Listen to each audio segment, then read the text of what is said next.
Bienvenue sur Africa 24 dans cette nouvelle édition du QG Weekend. Voici les titres de l'actualité. Un financement de 119 millions de dollars pour aider les pays africains à lutter contre le terrorisme. C'est l'enveloppe proposée par les États-Unis lors de la réunion ministérielle de la coalition internationale contre Daesh organisée au Maroc. Le Burkina Faso, le Bénin ou encore le Niger y avaient pris part. Le renforcement des relations diplomatiques entre le Tchad et le Maroc. Les deux pays entendent eux aussi mutualiser leurs efforts pour lutter contre la crise sécuritaire qui gangrène le Sahel. Et puis, focus sur les défis de l'industrialisation en Afrique, une thématique qui est au cœur de la 54e session de la conférence des ministres africains de la planification et du développement économique de la CEA. Les détails à suivre dans ce journal. Mais tout d'abord, la radiation de 6 officiers de l'armée au Niger. Une directive émise par le chef d'état-major des armées, le général Salifou Modi, qui évoque des fautes graves. Il s'agit de 3 colonels, d'un capitaine et de 2 lieutenants. Le tribunal militaire les accuse de tentatives présumées de coup d'État visant le régime de l'ancien président Mahamadou Issoufou, des faits qui seraient survenus à la fin mars 2021, soit quelques jours avant l'investiture de l'actuel chef de l'État, Mohamed Bazoum. Quelle solution face au fléau du terrorisme? La question était au cœur de la 9e réunion ministérielle de la coalition internationale contre Daesh qui s'est déroulée à Marrakech. Un événement organisé ce 11 mai et qui a notamment mis l'accent sur la montée du terrorisme au Sahel. Pour aider les armées à y faire face, les États-Unis ont annoncé un financement de 119 millions de dollars. C'est Vramdouk. L'Afrique est devenue la principale cible des groupes terroristes, a affirmé Nasseb Bourita, le ministre marocain des Affaires étrangères, avec 27 groupes terroristes répertoriés ayant causé plus de 30 000 victimes au cours de la dernière décennie. Des propos tenus lors de la 9e édition du sommet mondial contre Daesh à Marrakech le 11 mai 2022. Pour Washington, il est plus urgent de s'investir davantage dans le combat contre la nébuleuse. Une enveloppe de 119 millions de dollars est ainsi mise à disposition des institutions africaines pour renforcer leurs capacités dans la lutte. Nous continuons à travailler pour fournir un appui technique et pratique à nos partenaires locaux. Les États-Unis appuient ces efforts avec 119 millions de dollars pour l'année en cours. Le fait que nous ayons été rejoints par les délégations de 13 pays africains envoie un message fort à Daesh que nous nous tenons main dans la main pour les vaincre ou qu'ils essaient de prendre racine.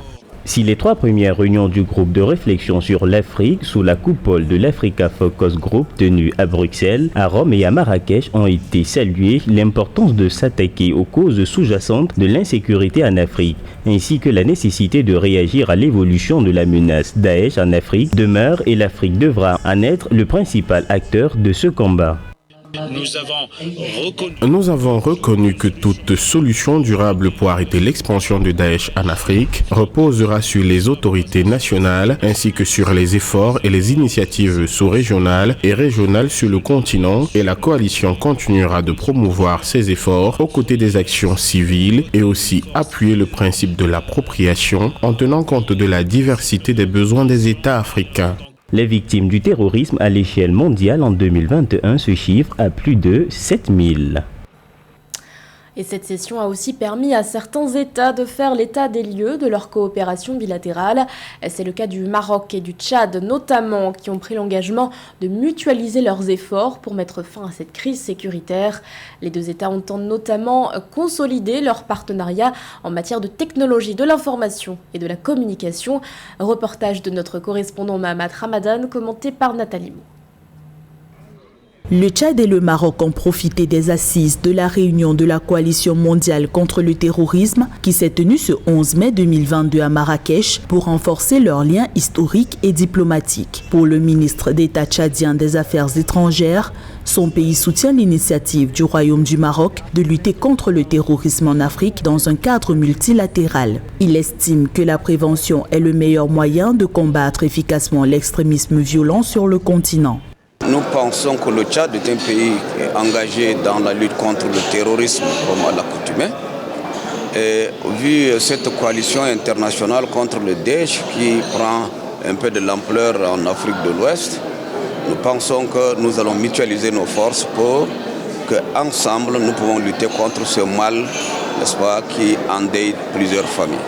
Au-delà de la lutte contre le terrorisme, le Tchad entretient de bonnes relations dans les domaines diplomatiques, économiques et scientifiques avec le royaume chérifien. La réunion de la coalition a offert un cadre propice aux autorités des deux pays d'évaluer leur coopération bilatérale, de préserver les acquis et de renforcer les échanges commerciaux. La coopération entre les deux pays, le Tchad et le Maroc, est excellente. Nous gardons toujours de bonnes relations traditionnelles que nous avons eu à mettre nos deux ambassades. Aujourd'hui, la volonté du Tchad, c'est encore plus de renforcer cette amitié. Et nous tenons également à remercier, n'est-ce pas, le royaume chérifien de nous convier à cette réunion très importante pour le Tchad, que nous devons parler des sujets de terrorisme et de la lutte contre ce mal. La réunion de la coalition mondiale contre Daesh, qui a réuni plus de 80 pays et organisations internationales, a décortiqué les défis imposés par le terrorisme sous toutes ses formes et le repositionnement de Daesh en Afrique. Une occasion qui a permis au Royaume du Maroc de plaider en faveur de la stabilisation des pays africains précédemment impactés par le terrorisme. Dans l'actualité également, une rencontre de haut niveau en Tunisie. En visite officielle dans le pays, le Premier ministre égyptien Mustafa Kemal Madbouli s'est entretenu ce 13 mai à Tunis avec son homologue tunisienne Najla Bouden. Au cœur de leur discussion, le renforcement de la coopération politique et économique entre les deux États. Les deux dirigeants ont aussi participé à la 17e édition de la Haute Commission mixte tuniso-égyptienne qui s'est tenue les 12 et 13 mai. Un rendez-vous qui a été l'occasion pour les deux pays de prospecter de nouveaux partenariats dans divers domaines. C'est un texte qui suscite la polémique en Angola. Ce 10 mai, l'Assemblée nationale a voté une loi visant à interdire la publication de sondages durant la campagne électorale. Avec cette mesure, les autorités entendent ainsi limiter leur influence supposée sur les électeurs. Une directive qui ne fait cependant pas l'unanimité au sein de l'opposition. Nathalie Mo. La diffusion, la réalisation de sondages et de sondages d'opinion sur les élections seront interdites dès le début de la campagne en Angola suite à l'adoption d'un projet de loi à l'Assemblée nationale le 10 mai 2022. Selon le gouvernement, les sondages révèlent des données subjectives sur les intentions de vote des électeurs. Les sondages électoraux sont souvent accusés de fausser le jeu démocratique parce qu'ils ont plus ou moins un impact sur les comportements électoraux et peuvent influencer les différents électeurs. Dans ce sens, on peut comprendre la pertinence de la démarche du gouvernement qui, a priori, se soucie de la préservation de l'intégrité des choix électoraux des futurs votants. L'interdiction de publication des sondages électoraux crée la polémique dans les rangs de l'opposition. Pour le leader de l'Union nationale pour l'indépendance totale de l'Angola, l'UNITA, Adalberto Costa Jr., l'adoption de cette loi est la preuve de la volonté du parti au pouvoir, le mouvement populaire de libération de l'Angola, de biaiser le verdict des urnes. Les doutes de l'opposition, notamment de l'Union nationale pour l'indépendance totale de l'Angola, sont justifiés dans la mesure où les sondages restent aujourd'hui l'un des modes privilégiés de repérage de l'opinion publique, soit de l'opinion électorale. Ils sont donc pour l'opposition le moyen par excellence de suivi des différentes tendances et intentions de vote en sa faveur. Selon les données du ministère de l'Administration du Territoire et de la Réforme, 14 millions d'électeurs sont attendus aux urnes en août prochain. Le corps électoral sera convoqué en mai par le président de la République d'Angola, João Lourenço. Jusqu'au 17 mai prochain, le Sénégal abrite la 54e session de la conférence des ministres africains de la planification et du développement économique de la CEA. Des échanges durant lesquels les réflexions ont notamment porté sur la question de l'industrialisation du continent, notamment dans l'Est. Pour ce faire, le bureau sous-régional de la CEA en Afrique de l'Est entend miser sur la zone de libre-échange continentale africaine. Philoméntine.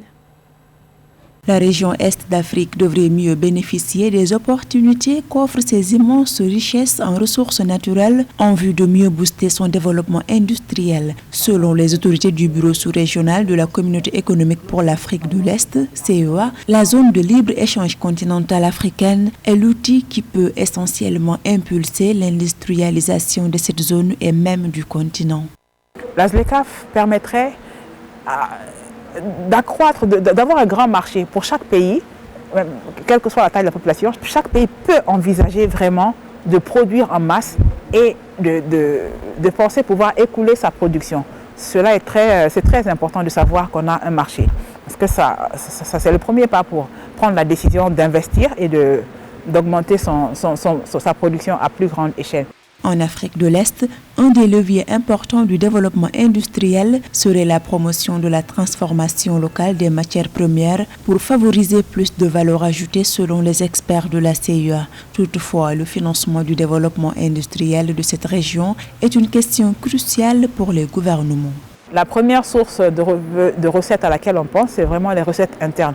Le cadre des affaires est extrêmement important pour attirer les investissements étrangers.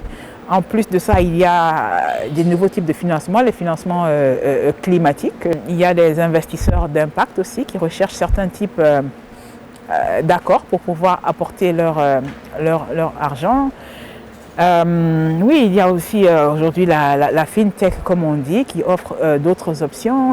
La transformation digitale est actuellement une priorité stratégique des entreprises de l'industrie en Afrique. Le digital facilite le commerce qui est directement lié à l'industrialisation. Focus sur le rallye 4L Trophy, une course dédiée uniquement aux jeunes de moins de 28 ans.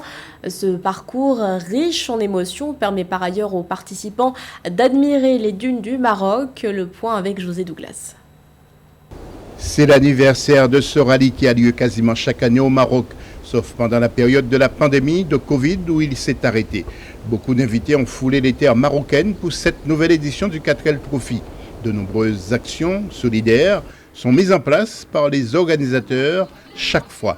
Par exemple, le lundi 9 mai, des tonnes de dons ont été apportées par les trophistes, dons qui sont ensuite redistribués par l'association Enfants du désert. Oui, la remise des dons, c'est toujours un moment très important du 4L Trophy. C'est le moment solidaire de l'aventure où ça y est, le but, ils touchent un des buts pour lequel ils sont partis, c'est-à-dire venir en aide aux enfants du sud marocain. Donc voilà, c'est toujours un moment très attendu et pour les trophistes et pour nous et pour les enfants du Maroc. À noter également que plusieurs équipages ont participé à une journée des ambassadeurs. Quelques jeunes se sont retrouvés en immersion totale dans une école primaire et maternelle auprès des enfants. À leur côté, il y avait quelques artistes. Partager de moments avec les enfants, l'humanitaire, puis on voit qu'ils sont contents de faire une pause dans leur journée et d'être avec nous, donc c'est que du bonheur. Un événement devenu incontournable et mythique. Pour beaucoup, c'est un rêve à accomplir entre copains ou en famille. 25 ans après sa première édition, le 4L Trophy ne cesse de réunir des milliers de participants de 18 à 28 ans qui parcourent de nombreux kilomètres à travers les dunes pour atteindre Merzouga avec une température de 37 degrés à point départ de Boula Joul. Fin de l'aventure ce dimanche 15 mai 2022. Ce journal a été réalisé par l'ensemble de la rédaction. Merci de votre fidélité. L'actualité continue sur Africa 24.